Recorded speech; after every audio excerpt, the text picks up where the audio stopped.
Food trucks are an expanding industry in Central Virginia, and that's expanding the workload of the health department. NBC29 has learned health inspectors are having a hard time keeping up with those kitchens on the go.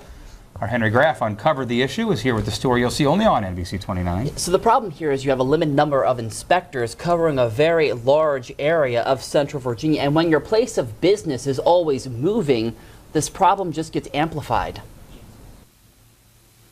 You're feeding public, so. And more of the public is eating up this new craze.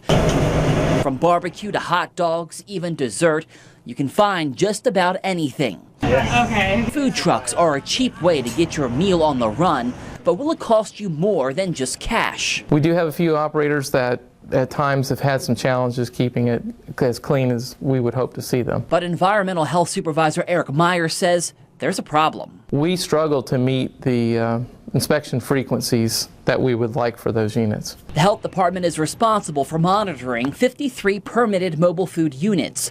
7 inspectors try to keep up with them, along with the other 850 regular restaurants in Central Virginia.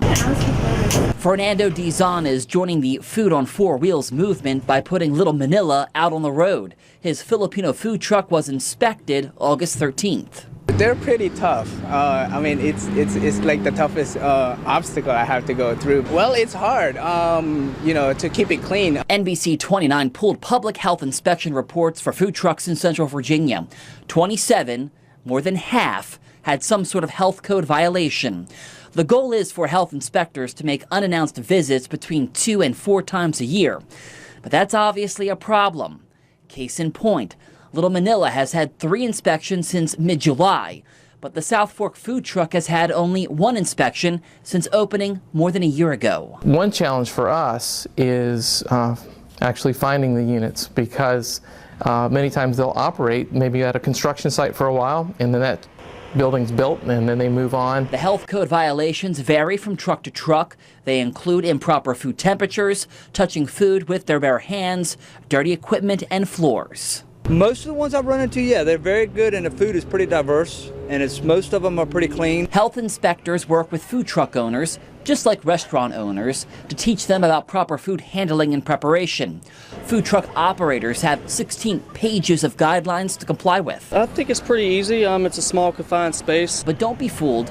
That small space can easily rack up those health code violations, and nobody wants to put a price on their health. So some things to bear in mind with this story. All critical violations we found were corrected on the spot. No reports of people getting sick.